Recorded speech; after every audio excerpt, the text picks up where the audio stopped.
Hi, everybody. I'm Alice K. Ruckelhaus from SufferingWell. Let's talk about trusting God, especially when we think we know better than He does. Okay, so there's a couple verses that I want to recite for you from Proverbs 3. It's Proverbs 3, 5, and 6. These were my dad's theme verses for his life. It's trust in the Lord with all your heart and lean not on your own understanding. In all your ways, acknowledge Him, and He will make your paths straight. Okay, so there's a couple of aspects to that I want to talk about.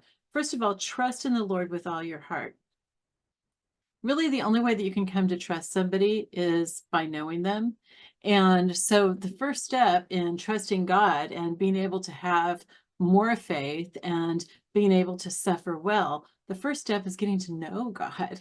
And how do we get to know God? Well, you get to know somebody by talking to them and spending time with them, right? So we can read our Bible. That's probably the best way to let Him speak to you, because we know that that is His word. And so we don't have any questions, any doubts about the validity of that. And then spending time with Him, let Him get to know our heart. He does already know your heart, but He wants to hear it from you. So spend time in prayer, and not just in prayer that's written, but just prayer from your own heart, just telling Him exactly how you feel. So trust in the Lord. As you get to know Him, you're going to be able to trust Him more. He's going to ask you to do things which are just a little bit challenging. And when you do those things, when you obey those things, and we'll talk about that cycle of trust and obey another time.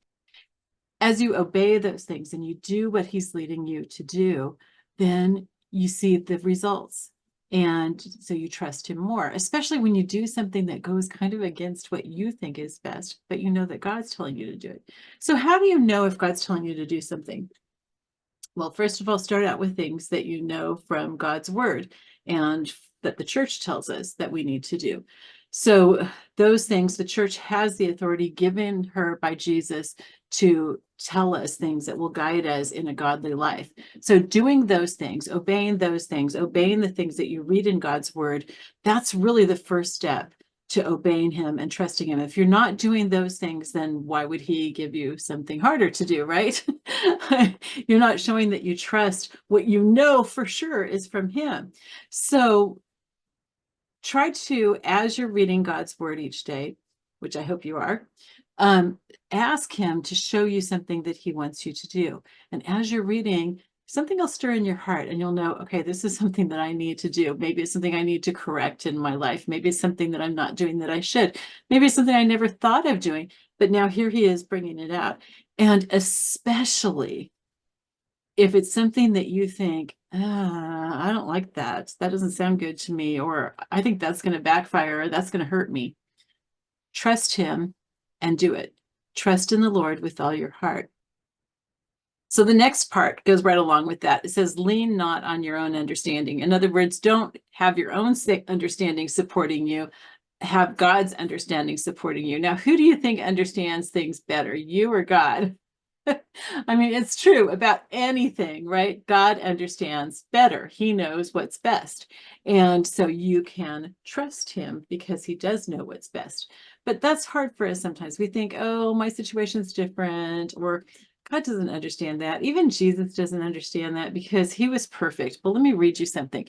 This is from Hebrews 4, 14 through 16. It says, therefore, since we have a great high priest who has passed through the heavens, Jesus, the Son of God, let's hold firmly to our confession. In other words, let's hold firmly to what we believe and to what we are saying that we believe.